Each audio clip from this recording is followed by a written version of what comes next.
turn to NSA. Yeah.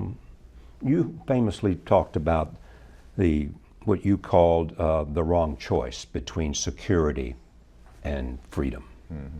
Where do you put what NSA is doing in that balance between security and freedom? Well, a false choice is what you called it. Let me start with the fact that at National Defense University several weeks ago, when most of the focus was around the drone program and my plans in Afghanistan and the need for us to move away from a perpetual war footing, that I specifically said one of the things we need to debate and examine is our surveillance programs, because those were set up right after 9/11. It's now been over a decade, and we have to examine them. And what should the debate be? Well, and what I've said, and I continue to believe, is that we don't have to sacrifice our freedom in order to achieve security. That's a false choice. That doesn't mean that there are not trade-offs involved in any given program, any given action that we take. So all of us make a decision that we go through a whole bunch of security at airports, which when we were growing up, that wasn't the case, right? You ran up to the gate. Exactly. You know, 5 minutes to catch there. the plane, you're running on. Right. Been there. And you know, it's been a while since I went through commercial flying, but I gather the experience is not the same anymore, not. Right? It's gotten worse. Okay, right. And so that's a trade-off we make. The same way we make a trade-off about drunk driving. We say occasionally there are going to be checkpoints. They may be intrusive. To say there's a trade-off doesn't mean somehow that we've abandoned freedom. I don't think anybody says we're no longer free because we have checkpoints at airports. But there is a balance here. But there is a balance. So I'm going to get to your question. The way I view it, my job is both to protect the American people and to protect the American way of life, which includes our privacy. And so every program that we engage in, what I've said is let's examine and make sure that we're making the right trade-offs. Now, with respect to the NSA, a government agency that has been in the intelligence gathering business for a very long time. Bigger and better than everybody else. Bigger and better than everybody else. And we should take pride in that because they're extraordinary professionals. They're dedicated to keeping the American people safe.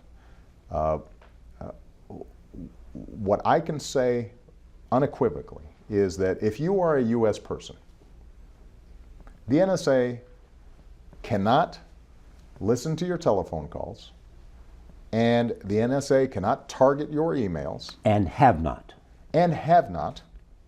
They cannot and have not, by law and by rule, and unless they, and usually it wouldn't be they, it would be the FBI, go to a court and obtain a warrant and seek probable cause. The same way it's always been.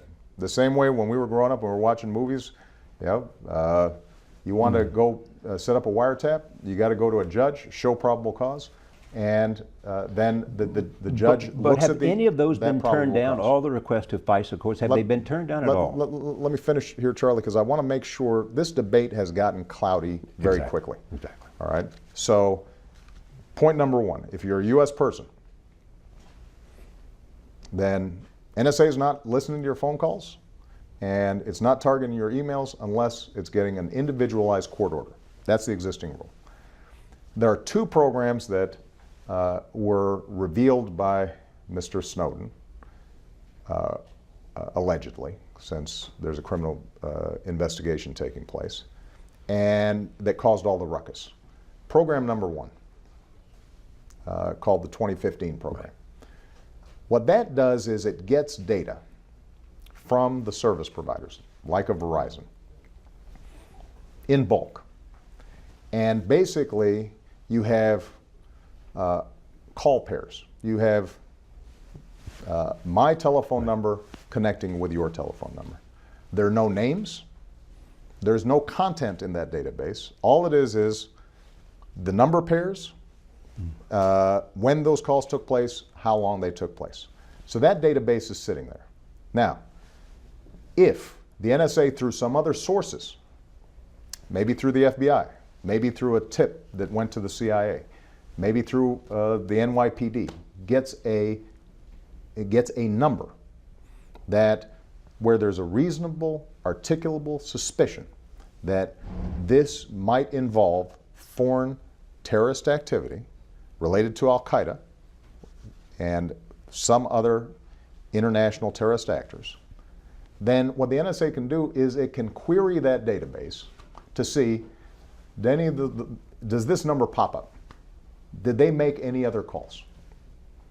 And if they did, those calls will be spit out, a report will be produced, it will be turned over to the FBI. At no point is any content revealed because there's no content in the database. So I hear you saying I have no problem with what NSA has been doing. Well, let me finish, because I don't. So what happens then is that the FBI, if in fact it now wants to get content, if in fact it wants to start tapping that phone, it's got to go to the FISA court with probable cause and ask for a warrant. But has FISA courts turned down any request? Because first of all, Charlie, the number of requests are surprisingly small. Okay. Number one. Number two, folks don't go with a query unless they've got a pretty good suspicion. Should this be transparent in some way? It is transparent. That's why we set up the FISA court. Okay. Look, the whole point of my concern before I was president, because some people say, well, Obama was this raving liberal before, now he's, Dick Cheney. Dick Cheney sometimes says, yeah, he took it all lock, stock, and barrel. My concern has always been not that we shouldn't do intelligence gathering to prevent terrorism, but rather, are we setting up a systems of checks and balances? So on this telephone program, you've got a federal court with independent federal judges overseeing the entire program, and you've got Congress overseeing the program, not just the Intelligence Committee, not just the Judiciary Committee, but all of Congress had available to it before the last reauthorization exactly how this program works. Now, one last point I want to make, because what you'll hear is people say, okay, we have no evidence that it has been abused so far. And they say, let's even grant that Obama's not abusing it. There are all these processes, DOJ is examining it, it's being audited, it's being renewed periodically, et cetera. The very fact that there's all this data in bulk, it has the enormous potential for abuse, because they'll say, you can, when you start looking at metadata, even if you don't know the names, you can match it up. If there's a call to an oncologist and it's a call to a lawyer, and you can pair that up and figure out maybe this person's dying and they're writing their will, and you can yield all this information. All of that is true, except for the fact that for the government under the program right now to do that, it would be illegal. We would not be allowed to do that. So what are you going to change? Are you going to issue any kind of instructions to the Director of National Intelligence, Mr. Clapper, and say, I want you to change it at least in this way? Here's what we need to do. But before I say that, and I know that we're running out of time, but I want to make sure I get very clear on this, because there's been a lot of misinformation out there. There is a second program called the 702 program. And what that does is, that does not apply to any U.S. person. Has to be a foreign entity. It can only be narrowly related to counterterrorism, weapons proliferation, cyber hacking or attacks, and a select number of identifiers, phone numbers, emails, etc. Those, and the process has all been approved by the courts, you can send to providers, the Yahoos or the Googles, what have you, and in the same way that you'd present essentially a warrant. And what will happen then is that you there can obtain content. But again, that does not apply to U.S. persons, and it's only in these very narrow bands. So you asked, what should we do? Right. What I've said is that what is a legitimate concern, a legitimate critique, is that because these are classified programs, even though we have all these systems of checks and balances, Congress is overseeing it, federal courts are overseeing it, despite all that, the public may not fully know, and that can make the public kind of nervous, right? Because they say, well, Obama says it's okay, or Congress says it's okay. I don't know who this judge is. I'm nervous about it. What I've asked the intelligence community to do is see how much of this we can declassify without further compromising the program, number one. And they are in that process of doing so now. So that everything that I'm describing to you today, people, the public, newspapers, et cetera, can look at, because frankly, if people are making judgments just based on these slides that have been leaked, they're not getting the complete story. Number two, I've stood up a privacy and civil liberties oversight board made up of independent citizens, including some fierce civil libertarians. I'll be meeting with them. And what I want to do is to set up and structure a national conversation, not only about these two programs, but also about the general problem of these big data sets, because this is not going to be restricted to government entities. Let me just ask you this.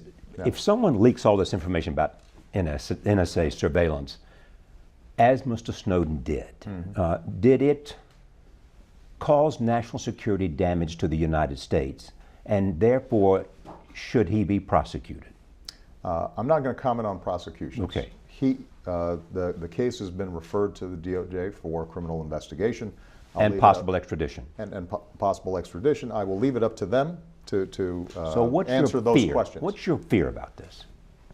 Look, we have to make decisions about how much classified information and how much covert activity we are willing to tolerate as a society. And we could not have carried off the bin Laden raid if it was on the front page of the papers. I think everybody understands that, right? So that would be of course but I don't understand what the relevance of that is. Well, no. The reason I'm saying that is that we're going to have to find ways where the public has an assurance that there are checks and balances in place, that they have enough information about how we operate, that they know that their phone calls aren't being listened into, their text messages aren't being monitored, their emails are not being read by some big brother somewhere. They've got to feel that confidence, and that it is not potentially subject to abuse because there are sufficient checks and balances on it, while still preserving our capacity to act against folks who are trying to do us harm. And it's not just terrorists. We already talked about cyber theft. We already talked about potentially critical infrastructure that could be compromised. There were a handful of yokels up in New York who stole $45 million out of ATMs over the course of, I think it was 18 hours. And the public expects me and the Justice Department and others to protect them from those things, to make sure that their bank accounts aren't being compromised, their medical records aren't being compromised.